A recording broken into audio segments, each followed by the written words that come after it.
Okay, section 4.1 is talking about probabilities, so we're going to begin with some definitions here. Probability is defined to be a numerical measure between 0 and 1 that describes the likelihood that an event will occur. If the value is closer to 1, then the event is more likely to occur. If the value is closer to 0, it's less likely to occur. You can have probabilities of 1 and probabilities of 0. If the probability is 0, then it will never occur. If the probability is 1, the event will always occur. P parentheses A is read probability of A. It is not multiplication. It denotes the probability that an event will occur. And I wrote down the definitions: probability A equals 0 and probability A equals 1. We have three different ways that we can do probability assignments. You can do a probability assignment based on the likelihood that the event occurs from your intuition or experience. This is not from any general numbers, but from your intuition and experience. If you want to use formulas, then you repeat an experiment a certain number of times, count the number of outcomes that were favorable to your event, divide by your total number of outcomes, and that gives you the probability. Both number 2 and number 3 are the same idea. Number 3 is just done theoretically. You don't actually do an experiment. So, number 2 is dealing with experiments. I have a whole box full of dice here. Assuming that this dice is equally weighted, how many chances, what chance do you think it has of coming up with a 1 if I roll it once? 1 out of 6, so 6 sides. That's number 3. You have not touched this dice. You haven't rolled this dice at all to see what's happening. I can tell you that some of these dice are not equally weighted. That means some sides come up more frequently than others, and we're going to run an experiment with that in just a little bit. That's the difference between 2 and 3. Number 2 comes from actually performing an experiment.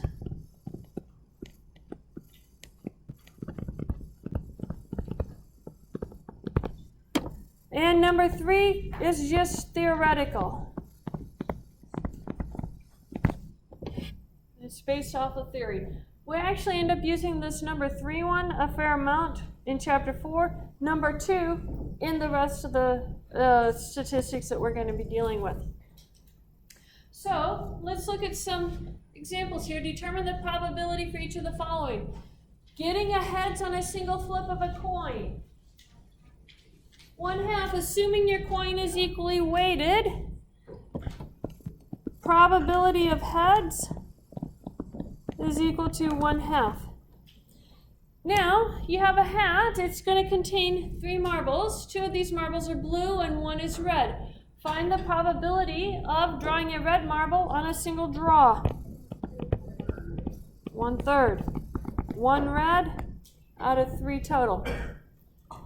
The Right to Health lobby claims that out of 200 lab reports, 80 of the reports were erroneous.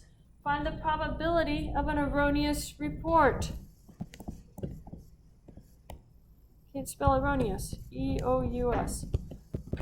Total number of erroneous divided by the total, which is 8 out of 20. Is that 2/5? Okay, we'll go with 2/5.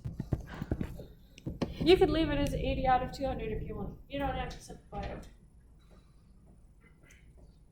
You guys get the process. Probability is not hard.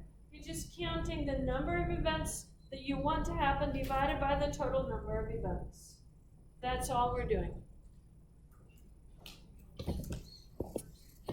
Now, what we're going to do, go ahead and get out a piece of paper. You guys are going to be in groups of 2, so get into groups of 2. And one of you from the group of 2 come up here and get one of my dice.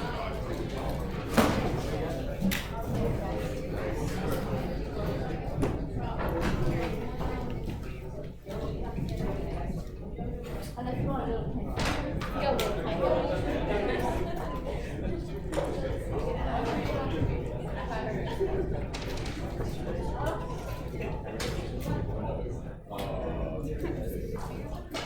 We just take one.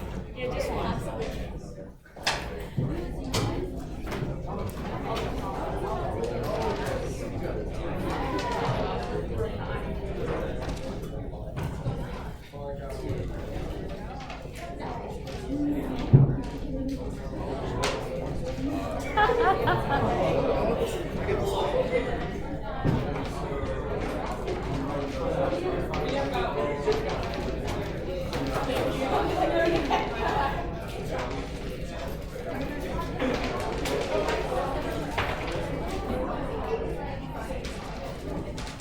Okay, so let's run through the directions so everyone knows what's going on. You're going to roll the dice one time, record the number that was on face up on that roll.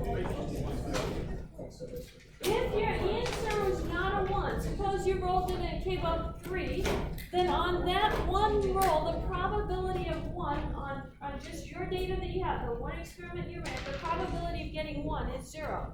Because it did not come up 1. If it comes up 1, then the probability of 1 is 1 over 1. Number of successes. On the second one, you're going to roll it 5 times. On those 5, count the number of ones you have divided by 5. That's the probability of 1. On number 3, you roll it 30 times. Count the number of ones out of all your rolls divided by 30. That's your probability of 1. Compare your answers to the actual probability of getting a 1, which is 1/6.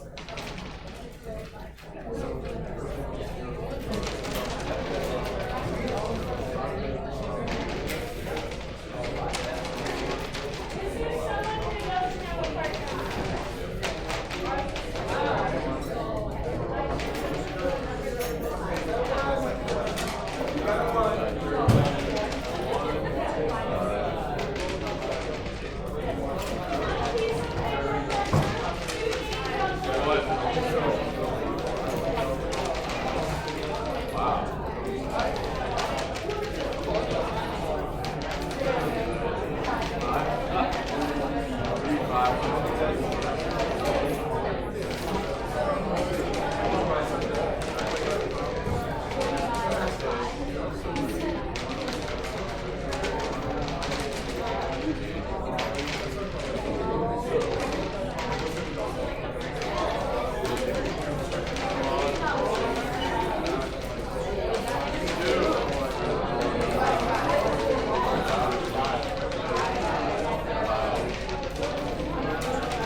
Okay, so you guys have fraction amounts on these. You have some sort of fraction for these, right?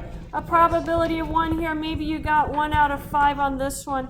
And maybe for this one, probability of 1, I saw some people had like 2 out of 30 or 5 out of 30 or, something like that. Convert these values to decimal values. Whatever you have, do that division process. In this case, this would be 0.2, and I think this was 0.067, someone said, something like that. Convert those to decimal values. Compare that to this number right here. Notice the more times you repeat your experiment, the closer you get to this number of 16.7%. The more times you repeat the experiment. When you repeated it 30 times, you got much closer than you were when you were at 5 times. Okay? That's what you need to see from here, and that's what you need to write down for your answer for number 4. The more times you repeat your experiment, the closer to the theoretical probability you are. What if it wasn't closer? It gets closer, it's just not exact. It's closer than the probability of 1, right? Well, I'm just saying, like, you're saying that 2 should be closer, or excuse me, that 3 should be closer than 2 or more. It should be in sense, closer, yes. in sense. Okay. But it depends on how good you were for the second one. But it will be closer to the first one. Yeah. Yeah. Okay, did we all complete that? Very good. I want my dice back before we lose them. So go ahead and put them in. Yeah. Let's just pass the box around and let's everybody put the dice in the box. Okay, or the box is right here.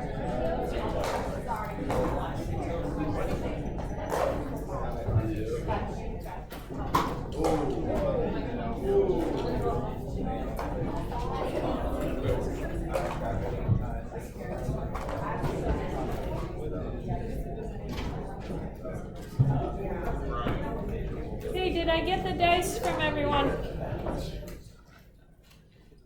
All right. That was our introduction to probability. Our introduction to the law of large numbers also at the same time. The more times you repeat the experiment, the closer your experimental results are to the theoretical results. The theoretical results are inaccurate results. The experimental results can vary based off of the imperfections in whatever your experiment is set up to be. The more times you repeat it, the closer it becomes to the actual theoretical result. Now, we need some definitions here. I've been talking about an experiment already, so let's define it. A statistical experiment or statistical observation can be thought of as any random activity that results in a definite outcome. You know exactly what can result. That's your statistical experiment.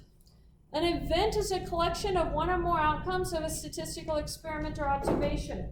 On rolling the dice, our event was rolling a 1.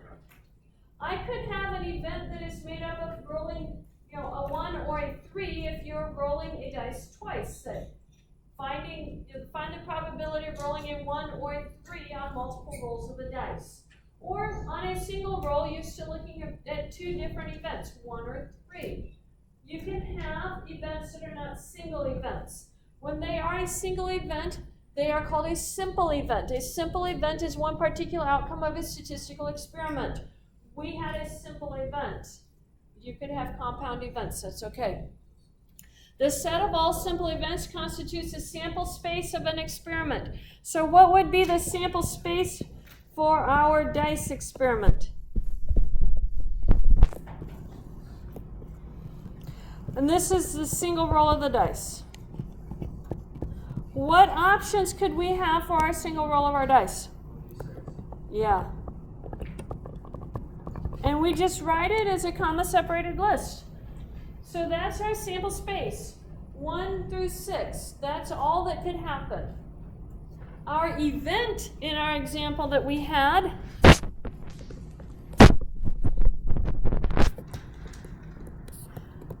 was rolling a 1. That was our event. That's what we were looking for. That's not necessarily what happened. You got several different things that happened, but the event we were looking for was rolling a 1. Does that definition make sense? That's what we're headed with. Okay, so now we're going to look at this is genetics. People do genetic engineering today, so we are going to look at some of these genetics. And as you go through on most of your homework problems where they actually have you compute things, those are all questions someone had to do in their job. That's what the WebAssign questions come from, actual jobs that people had. Questions they had to answer from their job. So that's what you're seeing on your homework are actual applications. Where did someone use statistics in real life? This is also going to be similar to that. If you're trying to do some genetic engineering, you want to know some probabilities. Human eye color is controlled by a single pair of genes called genotype. Brown eye color, they denote capital B, is considered dominant over blue eye color, which they call little b. A person with the BB, capital B, little b genotype has brown eyes. If both parents have brown eyes and have the genotype capital B, little b, what is the probability their child will have blue eyes? And what is the probability the child will have brown eyes? So we're going to put one parent up here and the second parent down here. And they said the parents have the type capital B, lowercase b. And I'm just going to make a table of this. This table actually has a name. It's called a Punnett square. We're going to fill out the information just looking at row and column. So this one would be BB, both capital B because I have a capital B here and a capital B here. The second one over here, I have capital B and then lowercase b. And we always write the capital first.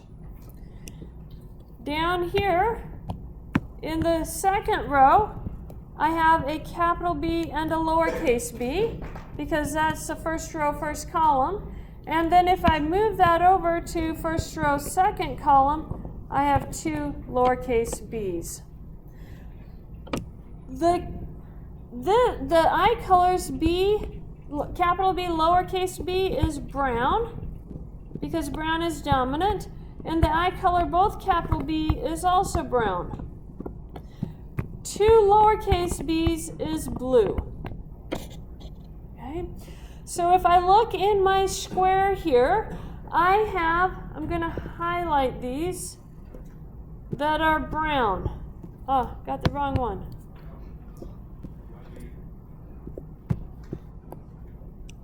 Those are my brown eye colors.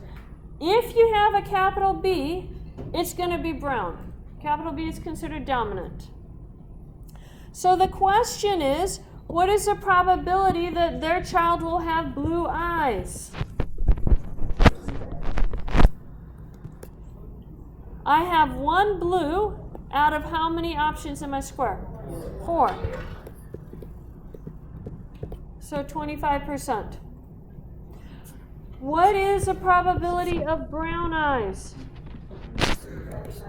75%. 3/4. Any questions on that? Question? Yes, where did you get the information to actually fill out the chart right away from your The capital B, lowercase b? Okay, that they have to give you in the problem. So they say both parents have the type capital B, lowercase b. You would get a totally different square if you had one parent capital lowercase b and say the other one. You're going to get a different looking square. Do you see what I mean? So they have to tell you what the parents' genes are. And then you just split the genes up. 2 on the top and 2 down the side. And then they also have to tell you what is going to be dominant. Yeah. I think some of our questions we're going to see a little bit later are also going to include things like cystic fibrosis. How to know if someone's going to have a chance of cystic fibrosis and what that chance is going to be.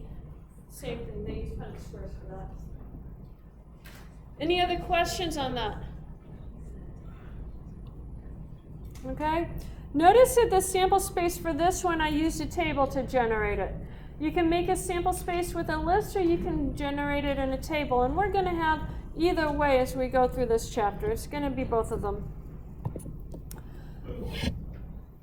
Okay, so you toss a coin 3 times. H is going to denote heads and T is going to denote tails. Assume that the combination HTH means that H heads on the first toss, T for tails on the second, and heads for the third. So this is the first toss, this is a second toss, and this is a third toss. Question? Is this on the same paper that both are like a partner thing, or is it separate?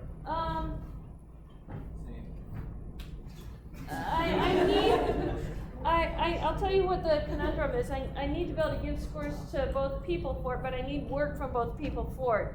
So if you want to, you keep this part separate, but staple it with the experiment. In other words, I want everybody to do this part right here, but I didn't want everybody to roll a dice because I only have 30 dice, not 50.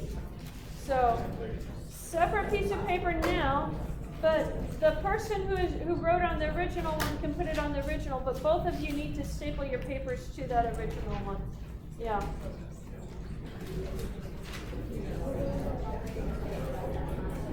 Unless, of course, you want to transcribe it across really quick from the original one, but I don't see the point in that. So let's make a list of all the events for the experiment of tossing a coin 3 times. I could get heads on every single toss. I could get a heads, and a tails. So notice I introduced 1 tails here. Now I'm going to move that tails through.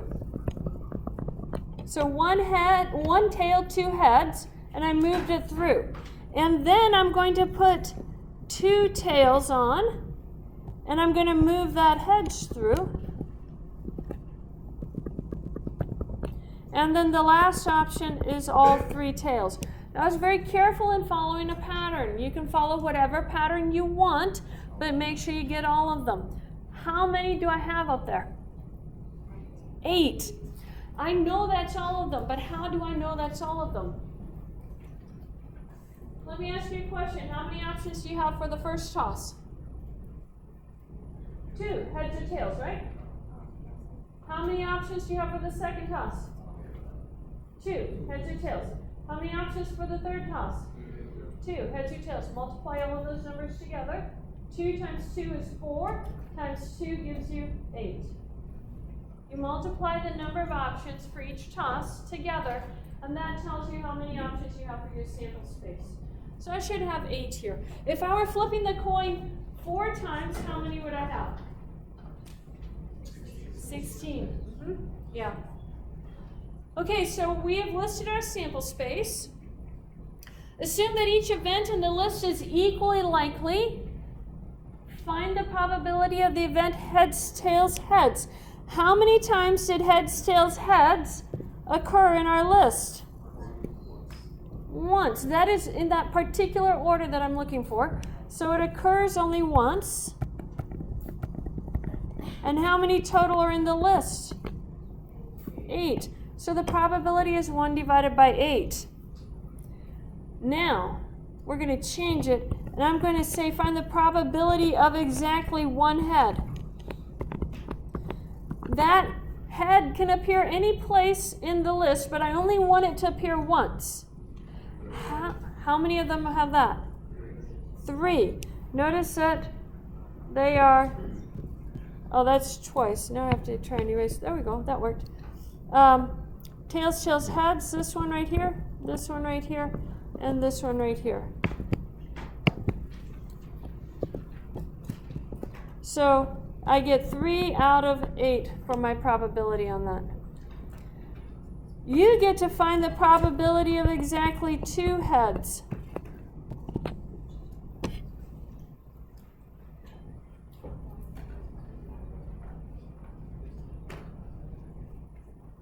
Notice you only have to do this number 4 one on your classwork. So what is your answer for that? 3 out of 8. Don't worry about converting it to a decimal value. Just write it as 3 out of 8 because that's what I'm going to do when I make the key. Any questions on that? Okay. Now let's talk about the sum of probabilities. The sum of the probabilities of all simple events in a sample space must equal 1. Because you're assuming everything is equally likely, you have each event divided by the total for the probability of that event. When you add it all up, it has to equal 1. The sum of your probabilities is equal to 1. Definition: the complement of an event, A, is simply the probability that A does not occur. We use the notation with the C up here to denote the complement. That's in the superscript. It's sort of like in the exponent of A, if you will. Probability of A plus the probability of not in A has to be equal to 1 because all of the sum of all the events in A has to equal 1 when you take the probability. That tells you that the complement is 1 minus the probability of A. Memorize this formula. This one is going to come back the rest of the semester. We're going to see it occasionally, but all the way throughout the rest of the semester. And I'm going to keep going back and ask you, what's the probability of the complement? That's coming from this formula. The probability of the complement, the probability of not being in a particular event A is 1 minus the probability of A. Just subtract it from 1. Any questions on that? Okay? Let's look at an example. Assume that the probability of event A is 0.95. Find the probability of not A. Not A is the same thing as the complement of A. So that's 1 minus the probability of A, which is 1 minus 0.95. What is 1 minus 0.95? 0.05. And there's our answer. Just subtract it from 1 to find your probability of not being in that set. You have some homework problems like that. Can you do that? So, you have a classwork. This is your number 2 for your classwork.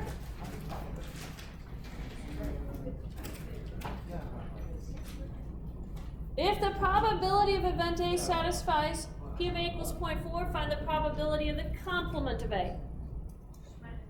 1 minus 0.04.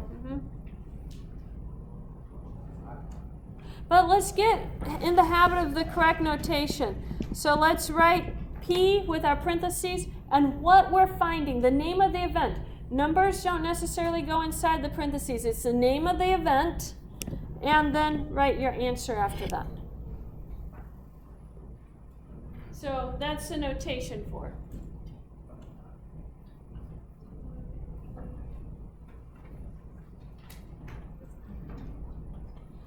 Did we get that one completed?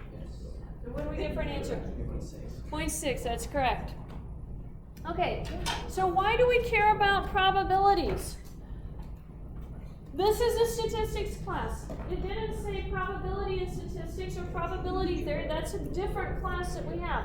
This is a statistics class, so why do we learn probability in statistics? And the answer to that is actually quite simple. If you want to determine something about a population from a sample, and you don't know anything about the population, but you know what you have in your sample, you need to know the laws of probability to know how that affects your population. In order to know those laws, we answer the question from a different point of view. We say, we know the population. What happens when I draw a sample from that population? What is the behavior of that sample? What does it look like? How does that impact probabilities? And if you know that relationship, then you can start with the probabilities and go back to your population. People use statistics to determine the census in the United States. How many people do you have alive in the United States at any given time? You would think that would be an easy question. You just go door to door and ask people how many live there. It's not such an easy question because people are mobile. And not everybody lives in a house. Some people live on boats. Some people live in cars. Some people live under bridges. There's no way to count everybody. And they're traveling, yes. Everybody's mobile. So you can't nail everybody down and count them. Think about in the Bible times. And it came to pass that all the world went to be taxed, and each to his own hometown. How do you get the entire world to go to their hometowns to pay taxes? You don't do that anymore. No one does that. So you can't count everybody today. You use statistics to count everybody. And they can be off. So they have to know, they give an error for it. If you're going to be able to know what that statistical count means, just you reading it and how accurate it can be, you have to know what statistics is. If you're going to be a nurse, they'll tell you the effectiveness of drugs. Does that mean it's the same effectiveness for each individual? No. They give you a range of effectiveness. You have to know what that means. You have to be able to tell what the mean and standard deviation mean for a population, and what does it tell you about your sample. This was exhibited very greatly in the last election that we just had. Up until the night of the election, everybody predicted Hillary Clinton to win. And most of those predictions were an overwhelming victory for Hillary Clinton. What happened? The statisticians got it wrong. It happens. So you have to know what statistics is and what they're telling you and when they're lying to you, because they do lie to you. That's why you are taking statistics in college, so that you know what the truth is and when you're being lied to. Any questions on any of this? If you make it through probability this chapter, understand probability, the rest of the semester is not so bad. If you don't understand probability, the rest of the semester is difficult. So make sure you understand these ideas in the probability section. It'll make your life easier later on. Okay, make sure your names are on your papers and turn them in up here. And we are done for today.